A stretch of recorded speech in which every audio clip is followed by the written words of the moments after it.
The sun had barely risen over the clay rooftops of Red Willow when the quiet of the village broke with a sound that made every heart pause for a breath. It was a sharp cry, not from pain alone, but from disbelief, the kind that echoed through the dusty lanes like a warning carried by the wind. Folks stepped out of their homes with slow, uncertain footsteps, knowing trouble in a frontier town rarely stayed small. Trouble grew fast out here, especially when pride and fear walked together. In the center of the street stood a young woman named Leora, heavy with child, and trembling from the shock of what had just happened. The morning mud still glistened from the dawn rain, thick and cold beneath her knees where she had fallen. Her dress was stained, her hands pressed in the dirt as she tried to steady herself. Across from her, breathing hard, stood her father Rylan, a man known across the valley for his strict ways and his temper carved from flint. No one understood why his hand had risen against her that morning, though whispers floated from porch to porch with guesses, ready to spread like brushfire. A handful of villagers watched in horror, some too afraid to interfere, some too used to the sight of Ryland's temper to expect anything different. Yet today felt different. Today, something in the air held a weight that no one could name. Leora tried to lift herself, only for her strength to betray her. Her breath shook as she pressed a hand against her stomach, waiting for the faintest movement she hoped to feel. A few women stepped forward but stopped when Ryland shot them a warning look. No one dared go against him. No one, except someone they never expected. Farther up the street, a tall Apache warrior named Taiga had been walking toward the trading post. His presence alone usually turned heads. Some feared him, some respected him, and a few pretended not to notice him at all. But Taiga noticed everything. He saw Leora collapse in the mud. He saw fear flicker across her face. He saw the villagers frozen in place, staring but doing nothing. And he saw Rylan. That was enough. The people of Red Willow knew. Taiga walked between two worlds. He traded with them, hunted near their lands, and kept to himself unless the situation called for something else. His silence was his shield, his pride steady as a mountain, and no one understood the full measure of the man behind the stern gaze. But that morning, as he looked at Leora, lying helpless on the ground, something in him shifted. He didn't hesitate. His steps were sure, grounded and filled with purpose as he crossed the muddy street. The villagers murmured among themselves, unsure whether to step aside or stand their ground. But the sight of him coming forward with that fierce calmness made everyone move. Even Ryland stiffened, his anger turning into something sharper, something he couldn't disguise. Taiga reached Leora and knelt beside her. For a moment, the entire town felt frozen in time. She blinked up at him, her lips parted in shock, eyes struggling to understand why a man she had barely spoken to was now the only one near enough to help her. Rainwater still dripped from his dark braid, and sunlight caught the red cloth tied around his head like a warrior's mark. Without saying a word, he offered his hand. Leora hesitated. People were staring. Her father was glaring. The mud was cold, fear was heavy, and her breath came in uneven pulls. But Taiga didn't rush her. He simply held his hand out, steady and strong. When she finally placed her hand in his, it felt like touching something certain in a world that had suddenly gone uncertain. He lifted her with a gentleness that startled everyone watching. The mud slipped from her dress as she rose, leaning on him for support, her other hand still guarding her unborn child. Taiga held her upright, steady as an oak, one arm around her back to keep her from falling again. A hush settled over the crowd. Even the chickens scratching near the fence went quiet. Children peered out from behind their mother's skirts, not understanding why a warrior from the nearby Apache band would come to the aid of a village woman who wasn't supposed to speak to him at all. Old men leaned forward from their porches, squinting as if they were witnessing something that would be spoken of for years. Taiga looked at Rylan, and though no words passed between them, the message was clear as day. Rylan tried to stand tall, but a flicker of shame crossed his hardened face. His hand, the one he had raised in anger, slowly dropped to his side. The villagers watched him, waiting for him to speak or step forward. But he didn't. For the first time in a long time, Rylan couldn't hide behind his pride. He couldn't undo what he had done. And he couldn't challenge the courage of the Apache, who had stepped in where no one else had. Leora's breath steadied as Taiga kept her close enough to keep her upright, but distant enough to honor her space. She whispered a soft thanks, her voice barely carrying in the still morning air. Taiga didn't respond with words. He simply nodded, as though helping her was the only natural thing to do. But the moment didn't end there. A tremor ran through her, sudden and sharp, causing her hand to clutch at her stomach again. She winced, but tried to hide it. Taiga felt the movement. He steadied her even more firmly, steadying her face with a look that pierced right through the layers of fear and shame she tried to hold inside. His jaw tightened with understanding. Something was wrong. A few villagers stepped closer now, their fear giving way to concern. Women whispered among themselves, wondering if the child was coming early or if the fall had harmed her. Men exchanged uneasy glances, knowing the morning had already taken a turn they weren't prepared for. Rylan took one stiff step toward them. Taiga's gaze stopped him in place. Not with anger, not with challenge, but with something far more powerful. Something that made the entire village hold its breath. Protectiveness. Taiga looked as though he had decided, right then and there, that Leora would not be harmed again. Not by the mud. Not by the fear gripping her heart. Not by the people who had failed to step in. The air grew tense as Leora felt another sharp pull in her stomach. Her breath hitched. Taiga shifted closer, his arm ready to bear her weight. The villagers waited for someone to speak, for someone to act, for someone to tell them what was really happening. But Leora could only hold on to Taiga's arm as the world began to blur around her. Taiga lowered his voice, calm and steady as a river on a quiet day. "Tell me where it hurts," Leora tried to answer, but the pain rippled again. Her fingers tightened around his arm. Taiga steadied her, lifting her weight from the mud as she swayed. The villagers watched, wide-eyed, as the Apache warrior held her in the center of the street. No one knew what was coming next. No one knew if her child was in danger or if the morning had changed her life forever. But they all knew one thing. This was no ordinary moment. This was the moment that would decide everything. And what happened next would shake the entire village of Red Willow. The street of Red Willow stayed frozen for a long moment, as if the whole town breathed through one pair of lungs. Leora steadied herself against Taiga's arm, trying to ignore the way her pulse hammered in her ears. The morning had begun with nothing more troubling than the ache of carrying new life. Now she stood at the center of the village, surrounded by staring eyes, her father silent behind her, and an Apache warrior holding her up as if fate itself had placed him there. Taiga guided her a step back from the cold mud, his hand firm yet gentle on her back. He could feel the tremor still running through her. Leora tried to speak, to explain what she felt, but the words tangled in her throat. The villagers waited, whispering under their breath, unsure if they should step closer or keep their distance. No one knew what caused the sudden pull in her stomach. Some women exchanged worried glances. Others murmured that perhaps she needed a midwife, but the midwife lived on the far end of the settlement, and no one dared make a move without knowing how Rylan would react. Rylan stood stiffly, his face pale beneath the rough stubble along his jaw. He seemed torn between shame and stubbornness, his pride fighting the truth that lay plain before everyone. He had struck his daughter, not in a hidden room, not in anger behind closed doors, but in the open street, where the sky itself bore witness. For a man like him, that was a wound deeper than anything he had delivered with his hands. Yet he said nothing. He only stared at Taiga with a mix of anger and something else, something he was not ready to name. Taiga ignored him. Instead, he looked down at Leora with the steady calm of someone who had walked through storms far worse than a man's pride. "Your breath is too fast," he said quietly. "Slow it."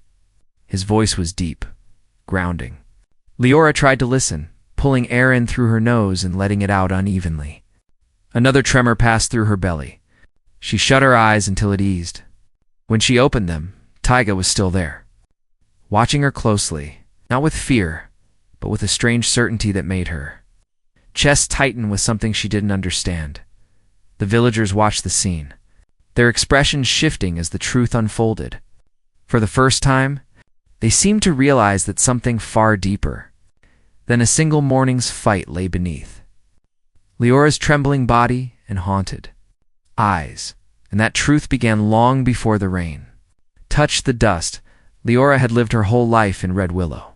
Her mother died when she was young, leaving her alone with a father who believed strength was the only thing worth teaching.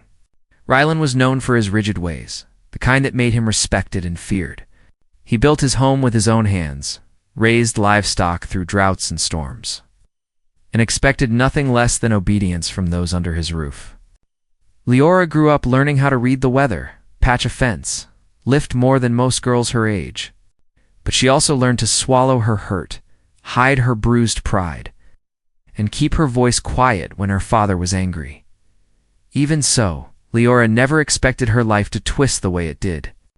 Months before, a traveler passing through Red Willow had charmed her with stories of distant plains, wide rivers, and places where the world did not feel so tight. His name had been Oren. He stayed only 2 weeks, but in those 2 weeks he filled her heart with a hope she had never felt. When he left, he promised to come back once he secured work in the northern towns. He never returned. Rylan discovered her pregnancy soon after.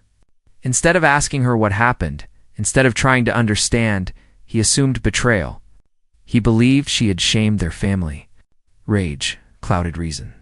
The village whispered but did not intervene. It was easier to let a proud man handle his own home than risk standing against him. Only a few people knew. The full weight of Leora's burden, she carried it quietly. She worked as long as she could. She tried to keep her spirit steady. But as the months passed, the pressure in her father's house grew. And that morning, something in Rylan snapped. The argument started small. Then it rose too fast. His temper burst. Leora stumbled out the door, hoping to escape the storm inside. She didn't expect the blow that followed, or the mud, or the cold shock that stole her breath, and she never expected the Apache standing before her now to be the one to lift her out of it. Taiga had his own story, though few in Red Willow knew it. He came from the far ridge where his people lived in a scattered band, hunting elk and gathering herbs that most settlers didn't recognize. His father, a respected leader, had died during a harsh winter, leaving Taiga as the quiet strength of his family. Many settlers saw him as a reminder of the old conflicts between their worlds, though the last fight had ended years ago. But peace came with distance, not trust. Taiga never asked for trust. He only asked to be left to his work and his land. Yet he watched the settlers closely, measuring their hearts without speaking much. He had noticed Leora before, though never this close. Once at the well, where she struggled to lift a heavy bucket while hiding the strain in her shoulders. Another time at the trading post, where she laughed softly with the shopkeeper despite the sadness in her eyes. He saw more than most people realized, and he recognized the quiet sorrow she carried long before this morning. Now that sorrow trembled against his hand. "Hold steady," he murmured to her as her breath shook again. "Lean your weight on me if you need to." Leora nodded, trying to speak. "It hurts more than before," she whispered. "I fell too hard." Taiga's jaw tightened. He looked toward the group of women standing nearby, specifically at Honora, a midwife's apprentice known for her calm heart. She took a hesitant step forward, glancing at Rylan. Then back at Leora. Rylan's glare kept her frozen. Taiga felt Leora sway again and tightened his grip. His gaze moved once more to Rylan, this time sharpened with warning. Rylan straightened, but the strength in his eyes faltered. The villagers felt the air shift between the two men. Taiga did not need to raise his voice or lift a weapon. His silence alone carried the weight of a man who would not step aside. Finally, Nora gathered her courage and approached. She touched Leora's wrist gently. "You need to lie down," she said. "We should check the child." Leora nodded weakly. Another wave of discomfort tightened through her stomach. Her breath caught again. Taiga eased his arm under her knees, as if preparing to lift her, but he waited for her permission. She looked at him, surprised by his patience. She gave a slow nod. With careful strength, Taiga lifted her into his arms. The villagers gasped as the sight spread across the dusty street. Leora's dress, still damp from the mud, clung to her legs, and her dark hair stuck to her cheeks. But in Taiga's hold, she looked steadier than she had all morning. Rylan took a step forward, stopped when the entire village turned their eyes toward him. He felt the weight of their judgment now, heavier than any burden he had ever carried. He opened his mouth as if to speak, then closed it. Unable to form the words, Taiga shifted Leora in his arms and nodded toward Honora. "Lead the way," said quietly. Honora hurried ahead, and Taiga followed with Leora held safely against him.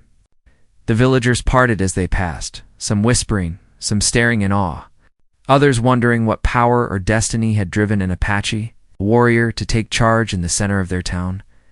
But behind those whispers, a deeper question stirred. Why did Taiga step forward so fast? Why did he look at Leora as though her pain touched a part of him he had kept hidden? Why did fate allow their paths to cross in such a moment, under a sky where light streamed like a blessing breaking through storm clouds? And as Taiga carried her toward the small berthing cabin at the edge of Red Willow, Leora felt the first spark of something she had not known in a long way. Time, safety, but the danger pressing. Closer around them was not done yet. And the truth that waited ahead would shake more than the morning calm. It would change. Every life in Red Willow. The berthing cabin stood a little apart from the rest of Red Willow, as if the town itself was unsure how close it wanted to stand to life or death. Weathered boards leaned together under a low roof, and a narrow window let in a tired stripe of daylight. Taiga carried Leora through the doorway, ducking his head as Honora pushed the door open ahead of them. The air inside smelled of sage, clean cloth, and old worry. Honora hurried to clear a small cot near the wall. "Set her here," she said, her voice steady, though her hands trembled. Taiga lowered Leora gently, careful not to jar her. Leora winced once as she settled, then tried to relax her shoulders. The pain in her belly had steadied into a dull ache, but fear still sat heavy under her ribs. Outside, few villagers gathered by the door, murmuring and peeking in when they thought no one would notice. Word spread fast. By the time Taiga straightened, Red Willow was already reshaping its own story of what had happened, each tongue adding a little more to the tale. Some whispered that the Apache had placed a claim on her. Others said he must be paying off some unknown debt. A few shook their heads and muttered that nothing good came when two worlds tangled. Inside, Nora pressed her ear gently to Leora's belly and listened, her brow furrowed in concentration. After a long moment, she exhaled. "I can still hear the little one's heartbeat," she said. "Strong? That is good. But you need to rest. Any more shocks like that and we do not know what could happen." Relief washed over Leora, though it brought fresh tears. She wiped them quickly, embarrassed. Taiga watched her and felt an unexpected stir in his chest. He had seen women endure hardship before. Drought, hunger, loss.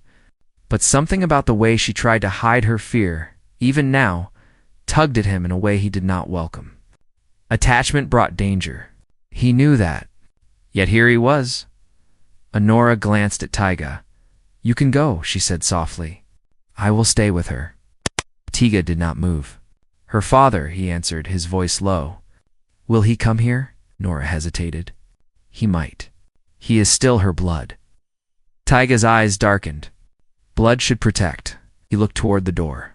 "Not throw her down where the pigs drink," Nora swallowed, feeling the weight of his words. She had seen Rylan harsh before.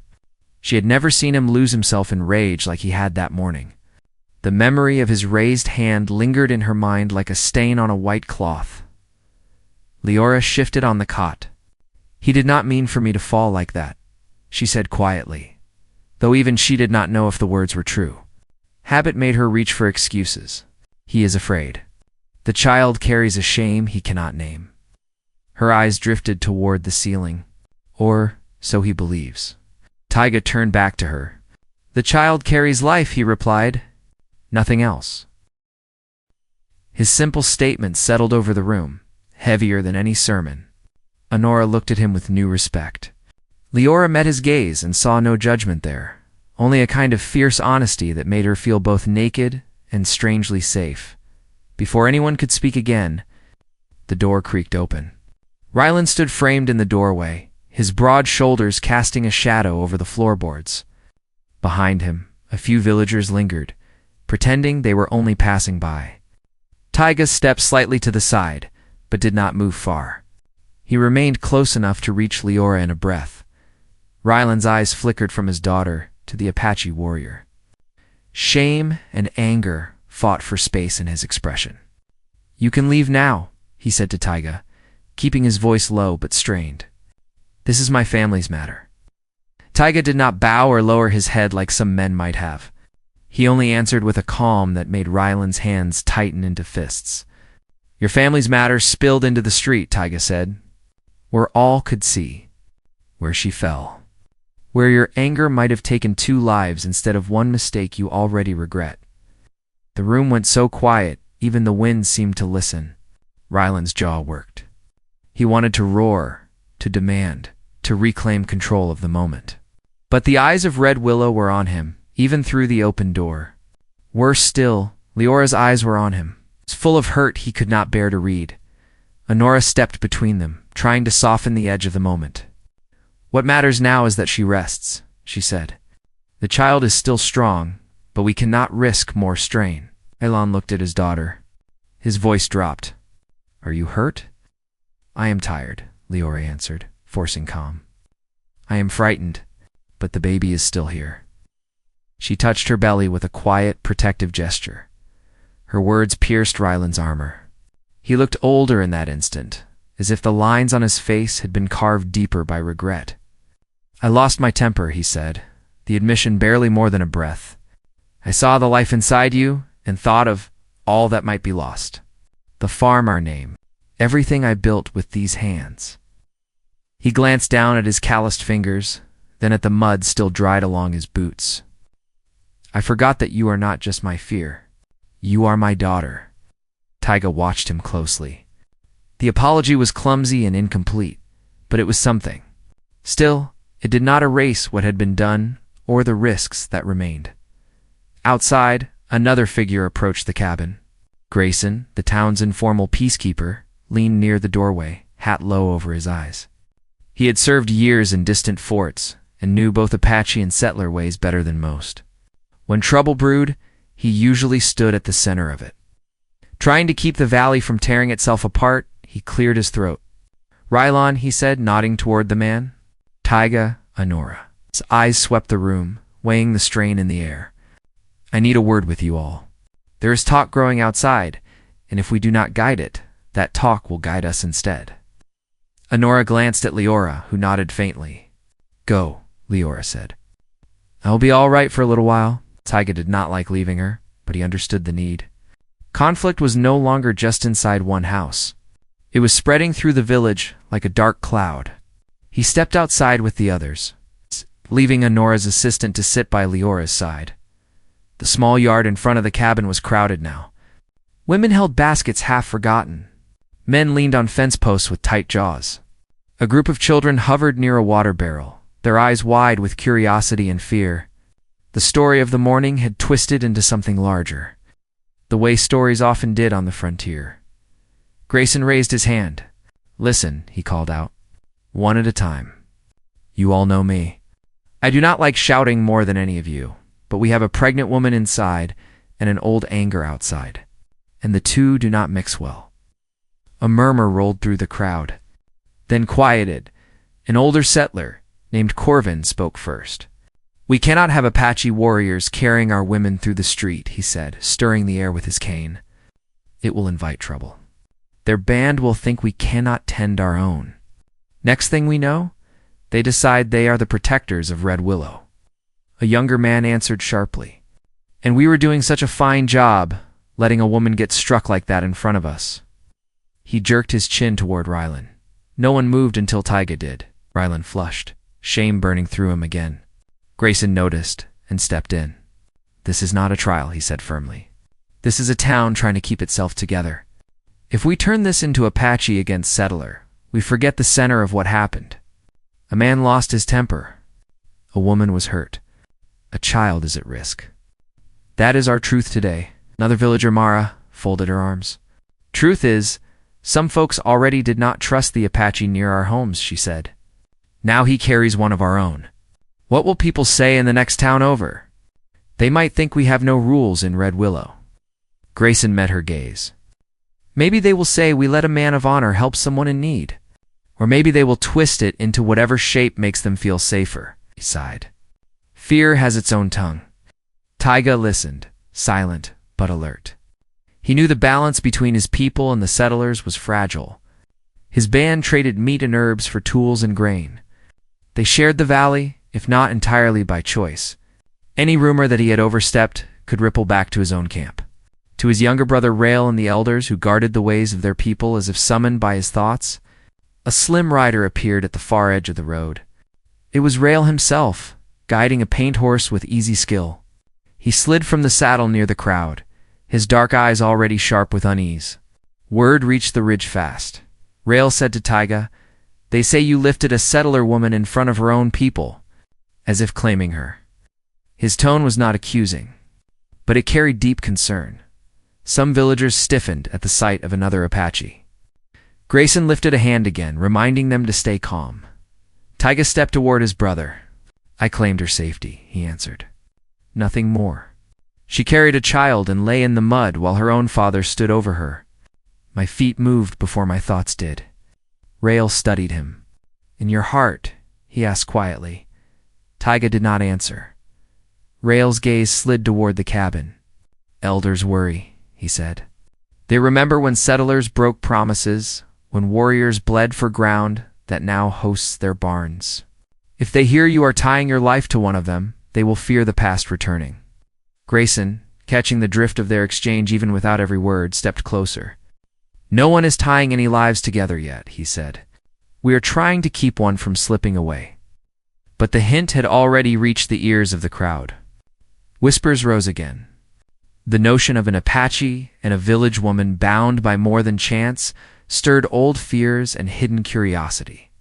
Some looked at Taiga with suspicion. Others looked with a strange kind of hope they did not dare name. Ryland's face hardened. "My daughter already carries one shame," he said. "I will not see another laid upon her. No talk of her belonging to any man. Not the traveler who left her with child. Not an Apache who steps into business that is not his." Taiga's eyes flashed. "Her safety is my business," he replied. "I saw her fall. I heard her cry. That is enough claim for any man with a soul." He took a breath, tamping down the anger rising in his chest. "But I do not seek to own her. I seek to stand where no one else would." The words struck the crowd with quiet force. Some looked away, ashamed they had hesitated when he had not. Inside the cabin, Leora lay listening to the muffled rise and fall of voices outside. Each swell of sound made her heart beat faster. She pressed her hand over her stomach, whispering words meant for the child alone. "You hold on," she murmured. "No matter what they say out there, you hold on." Nora came to sit beside her. "They are arguing," Leora said.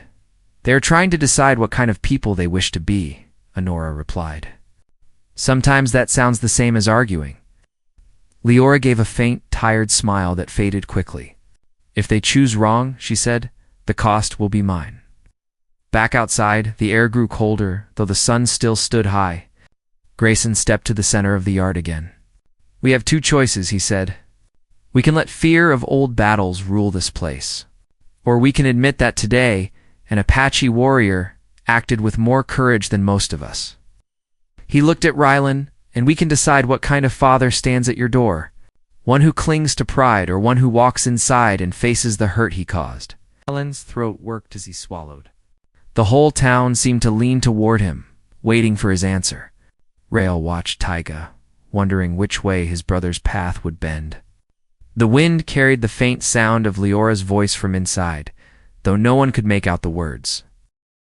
In that charged moment, every choice hung in the balance. The future of a child. The fragile peace between Apache and settler. The fate of Red Willow itself. Ryland drew a long breath and stepped toward the door. Taiga moved at the same time, matching his pace, The townsfolk watched as the two men, bound now by a single act that morning, reached for the same doorknob, and no one knew which hand would open it. First, Rylan and Taiga reached the cabin door at the same time, their hands brushing the wood together. The moment froze, the air around them, stretching it tight like a pulled wire.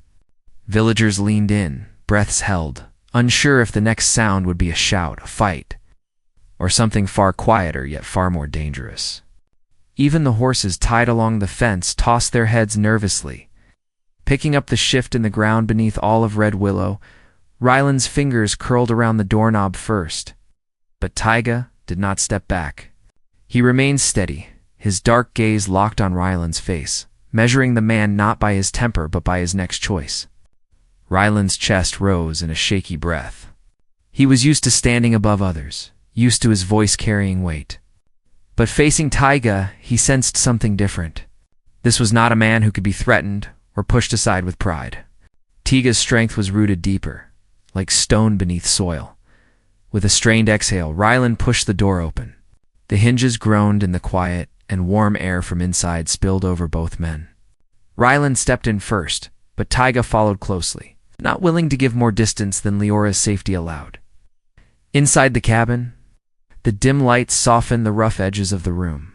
Leora lay on the cot, her face pale, her hand resting protectively over her belly.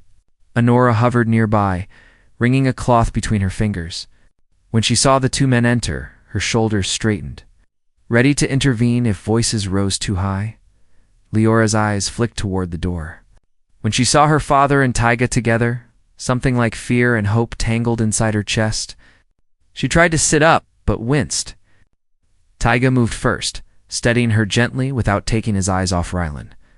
The quiet room tightened again, every heartbeat crisp in the stillness.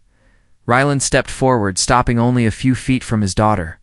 His shadow stretched across the floor, toward her, long and heavy. "Leora," he said softly, his voice lower than it had been in years. "I should have come sooner," she swallowed, unable to trust her own voice. Her father never apologized. Not once in all her years. Hearing him now sent a wave of uncertainty through her. Rylan ran a hand over his face. "I know what I did in the street. I cannot take it back.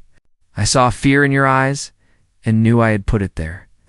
He looked at the mud still drying on his hands. "I failed you." The words hung there, fragile and unexpected. Before Leora could respond, another tremor rippled through her stomach. She gasped and pressed her hand to her side. Honora rushed in, checking her again with careful hands. "It is stronger now," she said, her voice tight. "The fall may have done more than we hoped." Rylan's face drained of color. "Is the child in danger?" "Not yet," Honora said. "But the pain is coming sooner and sharper. She must stay calm, and she must not be alone." Taiga moved closer to Leora's side. His presence steadied the room the way a mountain steadies the horizon.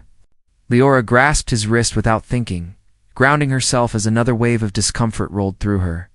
Her fingers tightened, and Taiga lowered his head slightly. Murmuring a few soft words in his native tongue to calm her breath, Rylan saw their closeness and flinched. But he did not speak. Not yet. Outside voices grew louder. Grayson tried to keep the crowd controlled, but tension spread faster than water through dry earth. Whispers of Apache raids from old battles resurfaced. Others muttered about broken promises and bloodshed decades past. The presence of Rail near the edge of the yard sharpened the unease even more. Some villagers feared his band would come if anything happened to Taiga. The valley remembered old scars too well. Inside, Leora tried to focus on each breath, listening to the muffled rise of voices beyond the walls. "They are fighting out there," she whispered. "Because of me. Because of all of us," Taiga corrected gently. "Because their hearts do not know where to stand yet." Rylan let out a hard sigh. "Let them shout. Let them blame me if they want," his voice cracked. "But they will not blame you." The vulnerability in his words startled Leora. For years she had carried the quiet ache of wanting her father's protection, even when he was the source of her fear. Hearing him now felt like a door creaking open after a lifetime. But that door did not erase what had happened. Nor did it ease the storm outside. Grayson suddenly burst through the cabin door, his face drawn tight. "We have trouble," he said, shutting the door behind him. "Some folks think the Apache band might come looking for Taiga. They fear a crossing of lines that could spark trouble. And with Leora in here, that fear is growing." Ryland's jaw tightened. "This is my fault," he muttered. "No," Grayson said. "This is a valley full of people who don't know how to sit still when old ghosts wake up." Rail stepped into view behind Grayson at the door. His expression was unreadable. "I did not bring trouble," he said calmly. "But trouble rises when people look too long at shadows instead of truth." Grayson stepped aside to allow him in. Ryland stiffened, but did not lunge. The tension between Apache and settler hung thick, almost visible. Rail looked at Leora, then at Taiga. His voice softened. "The elders heard only rumors. They fear you may have tied your spirit to hers. Some think it is a claim. Others think it is a mistake that will bring hardship on both sides." Taiga met his brother's gaze. "I tied nothing," he said. "I followed the call of a life in danger. That is all." Rail tilted his head. "Is that truly all?" Taiga did not answer. Leora's breath hitched. Ryland looked between the two brothers, his suspicion rising again. Honora cleared her throat. "Talking about spirits and ties will not help her right now. What matters is that she stays calm." She looked at Grayson. "Can the crowd be sent home?" Grayson shook his head. "They are too riled up. They want answers for questions they barely understand. We need to show them we have control here." Ryland squared his shoulders. "Then let them hear it from me," he said. "Let them hear that I was wrong, that I hurt my own child, and that Taiga saved her." He swallowed hard. "They will listen to me if I tell the truth." Taiga stepped forward. "If you go out there alone, they will twist your words from fear. Let me stand with you."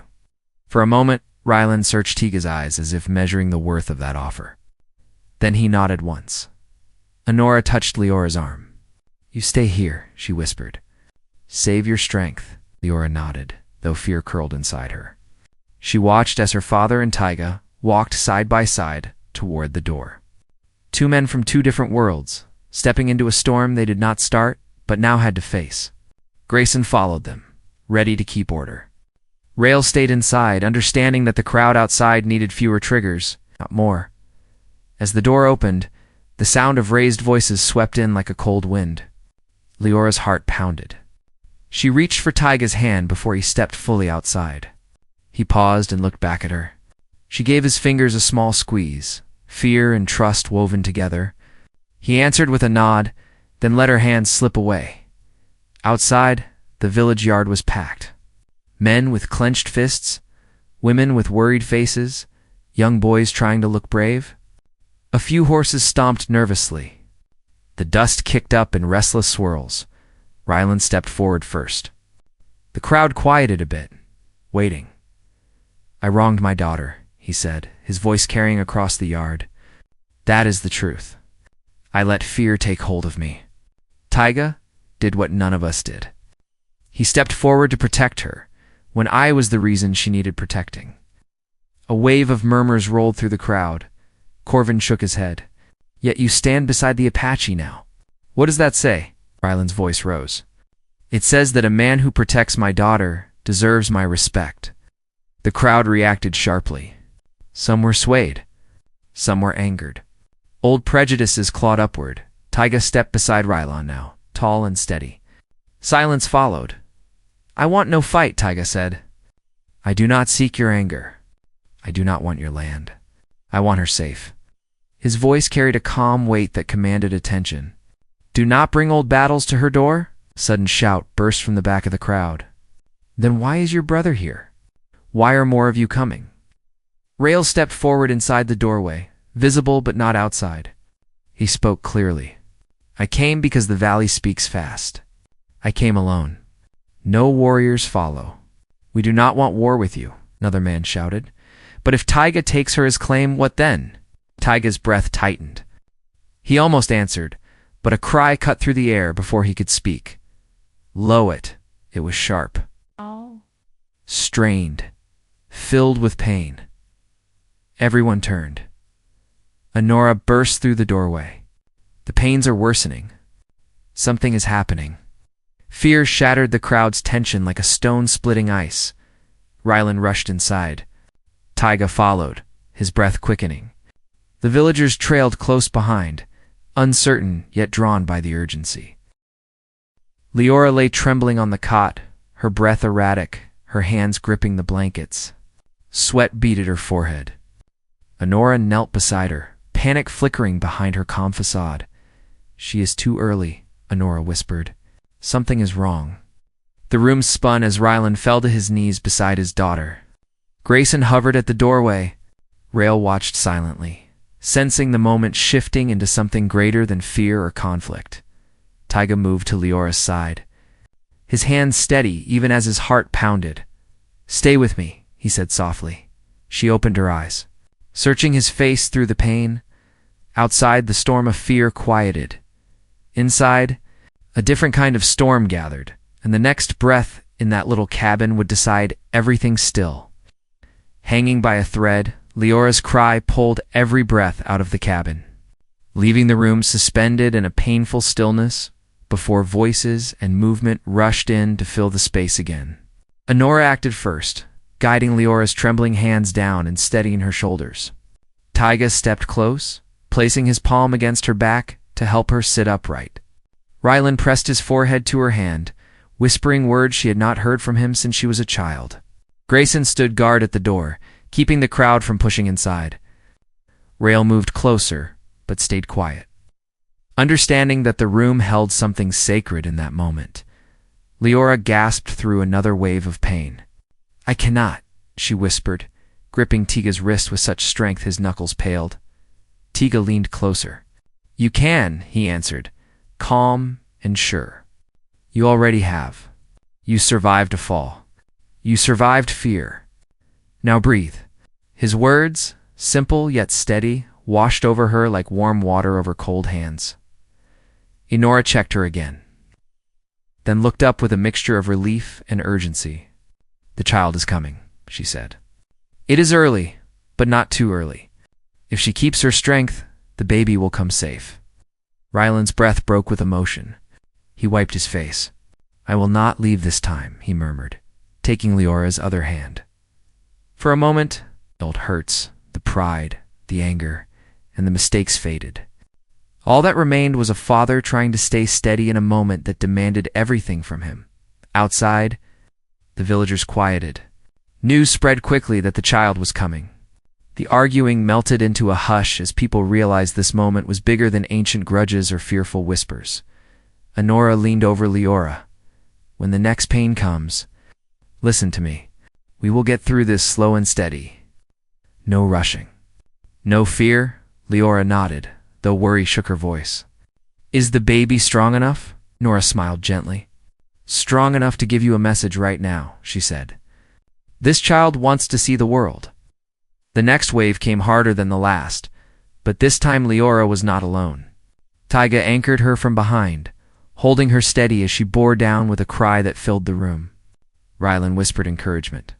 Honora guided her through each breath. Even Rael stood by the foot of the cot, watching with a solemn respect that softened the tension in his face. Minutes stretched into what felt like hours. Sweat beaded Leora's forehead, and her breath shook with exhaustion. Every part of her ached, but she did not let go of Tiga's wrist or her father's hand. She fought through every wave of pain with a fire none of them had seen in her before. Finally, Nora looked up, her face brightening. "I see the child," she said. "You are almost there." Leora gathered all the strength left inside her. She pushed through one final wave, shouting as the tension broke. Then the room fell into a moment of pure, aching stillness. A heartbeat later, baby's cry filled the cabin. It was small, but mighty, carrying the sound of life renewed. Relief washed over everyone. Rylan fell onto his knees with his hands over his face. Taiga let out a long breath he did not realize he had been holding. Honora laughed through tired tears as she wrapped the baby in a soft cloth. "It is a boy," she said. "Strong lungs. Strong heart." She placed the tiny bundle into Leora's trembling arms. Leora looked down at her son, and tears streamed freely from her eyes. "Hello?" she whispered, her voice thin with wonder. "You held on." The baby quieted as if recognizing her. His small fingers curled around hers, and everything in the room softened into peace. Taiga moved to sit beside her. Leora looked at him with gratitude so deep it felt like something older than the morning. Older than fear, older than the valley itself. "You saved us," she said softly. Taiga shook his head. "You saved yourself," he answered. "I only stood where I was needed." Rylan rose from his knees and sat at Leora's side. His hands trembled as he touched the baby's head. "He is beautiful," he whispered. "And I am sorry for every moment I let fear speak louder than love." Leora leaned her head against his shoulder. "We move forward now," she said. "No more turning back." Rylan nodded, tears wetting his beard. "Forward," he repeated. Outside, the villagers waited for news. When Grayson stepped from the cabin and announced that mother and child were safe, a wave of relief rippled across the yard. The tension that had held the town in a chokehold loosened all at once. Men shook hands. Women wiped tears. Children laughed, suddenly free of the fear that had hung over them. But the greatest shift came when Taiga stepped out with the baby in his arms, so Leora could rest. A hush fell as villagers saw him standing there, holding the newborn with the gentleness of a man who understood the weight of new life. Corvin, who had shouted the loudest earlier, moved forward. He removed his hat, cleared his throat, and said, "If he trusts you with his first breath, then maybe we should trust you too." Taiga nodded once. "I want no claim on what is yours," he said, "but I will protect what I see in danger." Grayson stepped beside him. "Then let this be the new truth in Red Willow," he said. "We choose peace, not fear. We choose community, not division." A few villagers nodded, then a few more. Soon, the crowd agreed, with quiet murmurs, recognizing that the valley had changed that day, not through force, but through courage and compassion. Back inside, Leora rested while Honora cleaned the room. Rylan sat by the cot with the air of a man who had finally let his armor fall. Taiga returned the baby to Leora and stood nearby, unsure whether to stay or step out. Leora looked up at him. "You do not have to leave," she said. "Not now. Not after everything." Taiga hesitated. "Your father may not wish me here." Rylan looked up, meeting Taiga's steady gaze. "You lifted my daughter from the mud when I was frozen by my own pride," he said. "You saved 2 lives today. If anyone belongs here at this moment, it is you." Taiga nodded, humbled in a way he did not expect. Rael stepped forward then. "The elders will need to know what happened," he said. "But when they hear that you saved a woman and a child, and that peace held here today, they will not speak of battle." Taiga placed a hand on his brother's shoulder. "Tell them the truth." Rael nodded and stepped out to return to the ridge, as the sun dipped low beyond the clay roofs. The cabin filled with the warm glow of evening. Leora held her son close, smiling as he slept. Rylan sat on one side of the cot, Taiga on the other. The silence was gentle, not strained. Comfortable, not fearful. Leora looked between them and whispered, "His name will be Kalen." Both men nodded in approval. Taiga glanced at the window where the sky blazed orange and gold. "He will grow strong," he said. "Stronger than the shadows that tried to keep him from this world." Rylan exhaled deeply. "And I will be the father he deserves," he said. "Not the man I was this morning." Leora squeezed his hand. "We begin again," she whispered. Outside, Red Willow settled into a rare peace. The villagers returned to their homes with softened hearts. Grayson sat by the cabin door as a quiet guard, though the valley itself felt safe for the first time in years. Inside, Taiga watched mother and child with a steady gaze that held respect, hope, and something deeper that he did not speak. He knew this day would reshape their futures, though none of them could yet see where the path would lead. Leora rested her head back against the pillows, knowing she was safe. Kalen breathed softly against her chest. Warm and alive, for the first time in a long while, Leora felt the weight of her past lift, replaced by a promise carved from kindness, courage, and the strength of unexpected allies. and as the last light of day spilled through the window, Red Willow welcomed a new beginning.